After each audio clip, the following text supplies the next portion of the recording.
The Washington, D.C. sniper attacks were a series of coordinated shootings that occurred in the Washington, D.C. metropolitan area, Maryland, and Virginia between the start and end of October 2002, leaving 10 people dead and 3 others critically injured. The sniper attacks caused widespread fear and panic across the region and sparked a massive manhunt for the shooters. The case remains one of the most high-profile and devastating criminal cases in history. The sniper attacks began on October 2, 2002, when a man was shot and killed in a parking lot in Aspen Hill, Maryland. Over the next several weeks, the snipers targeted people at random, shooting them as they went about their daily activities, such as pumping gas, mowing lawns, and shopping. The shootings occurred at various locations, including gas stations, parking lots, and strip malls. The victims were of different ages, ethnicities, and backgrounds, and the shootings seemed to have no apparent motive or pattern.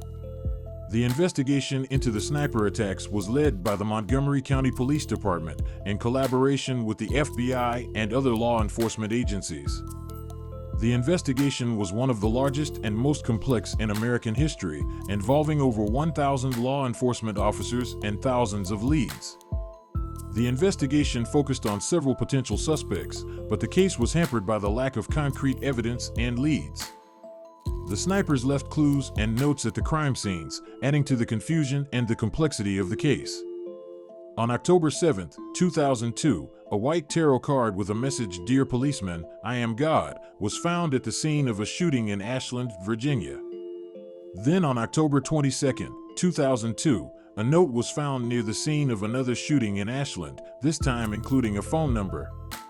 The callers claimed responsibility for the shootings and provided information that led the authorities to believe that the shooters were working together. The authorities also found that the shootings were done with a specific rifle, a Bushmaster XM15, and the investigation led to the owner of the rifle, John Allen Muhammad, a 41-year-old Gulf War veteran and a convicted criminal who had purchased the rifle in early 2002. The authorities placed Muhammad and his 17-year-old accomplice, Lee Boyd Malvo, under surveillance and were able to obtain a DNA sample from them. The sample matched DNA found on evidence from the sniper attacks. On October 24, 2002, Muhammad and Malvo were arrested at a rest stop in Frederick County, Maryland, in connection with the attacks. The 2 men were charged with multiple counts of murder and attempted murder. The trial for the sniper attacks began in 2003, and the prosecution presented evidence that Muhammad and Malvo had planned and executed the shootings. The prosecution argued that Muhammad was the mastermind behind the attacks and that Malvo was his accomplice. The defense argued that Muhammad had been suffering from mental illness and that Malvo had been under his control.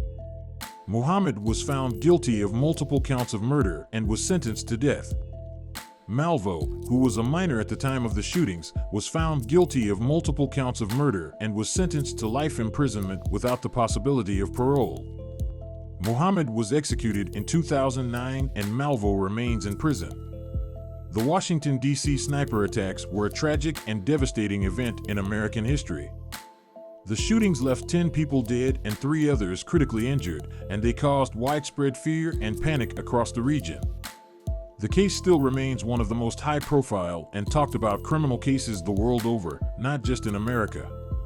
It has had a significant impact on the way that law enforcement agencies deal with active shooter situations and has been studied extensively by police forces from countries like the UK, France, and many more from around the globe. The case also raises important questions about the criminal justice system and the treatment of juvenile offenders. The attacks were committed by 2 individuals who were later apprehended and brought to justice. However, the case still serves as a reminder of the need for continued vigilance and preparedness in the face of such senseless acts of violence.